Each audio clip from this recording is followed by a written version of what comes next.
Pipeline says, I'm probably less than a year new to buying Bitcoin and researching it. It's so funny whenever YouTubers saying just get 1 million sats, doing a $5 a day DCA since December. And I don't know after the Bitcoin reserve. Yeah, I mean, that's the thing. That's the other thing too. It's hard with the show here because I know that there's Bitcoiners in all different stages right now, right? And I actually had a meeting with a guy yesterday, and I like talking about these meetings because I think there's something to be learned from them without giving any information away or names or anything like that.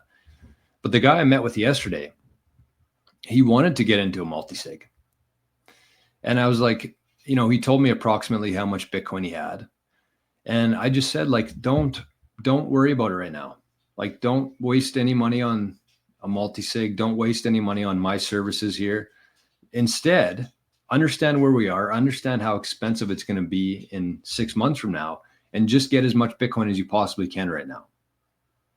So depending on where you are, like that's kind of how you should be dictating, what you do here going forward. For some people, you already have a significant stack, and that's what you need to be securing. For other people, you have a smaller stack, and instead of worrying too much about like a multi-sig or super backed, you should just be buying Bitcoin right now while you still can at these prices.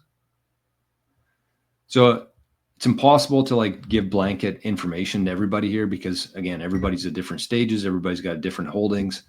But yeah, I mean, it's only going to get harder to stack, especially when the US makes their first Bitcoin purchase. It's pretty much over at that point for the average person to accumulate any sort of real amount of Bitcoin. And we won't really see that until it actually happens. It's like there's been a lot of people comparing this cycle right now to 2017. And I was listening to Marty, I think it was, Marty Bent talk about it last night. And he was talking about the similarities between 2017 and today. And he was kind of saying, except this time feels kind of different because I have no idea where this thing's going to go. There's just too much uncertainty right now. And although I wasn't there in 2017, I would imagine that right before the big run up of 2017, people were kind of saying the same thing, right? It's always easier to look back and say, well, yeah, of course. Of course it shot up in 2017. Of course it shot up in 2025. The US government started buying it.